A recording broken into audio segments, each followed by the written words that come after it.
Assalomu alaykum azizlar. Ko'pchilik kokosh ahvoli qalay, yuzini ko'rsatmayapti, qaysi больницада deyapsizlar. Allohga shukr, kokosh juda ham yaxshi, sog' salomat.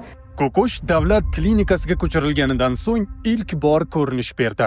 Tasvirlarda uning ahvoli ancha yaxshilanganini ko'rish mumkin. Allohga shukr, kokosh juda ham yaxshi, sog' salomat, juda ishonchli qo'llarda. Hozir mana yuzini ko'rsataman. Assalomu alaykum hammaga.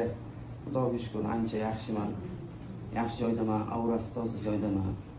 Ishonchli yaxshi doktorlarning qo'lidaman. Eng muhimi, xalqimizga rahmat, qo'llab-quvvatlaganligiga, duo qilganligiga, hammajonimga. Voy, jonim meni. Xudoga shukr. Doim meni yonimda, bir oy davomida yonimda deshamman. Voy, assalom. Pacham ko'rsatib, ikki pacham, qo'qon pacham. Nega bog'bon? Bo'yicha yo'q. Mana keldik, kiyimlarni kiyib olib, mana shunaqa kiyimlarda kiryapmiz bu yoqqa oldiga. Hammaga rahmat. Hammajonim. Ha? Haqiqiy balisi.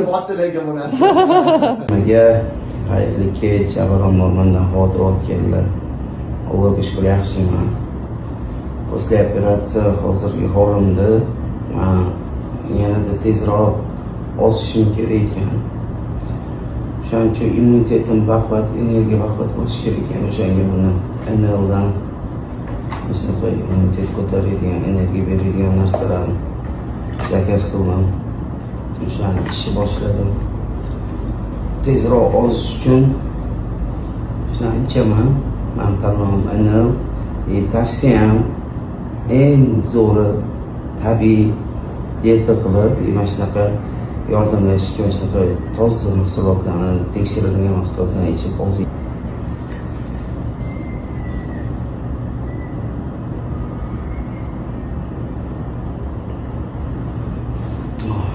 Banan.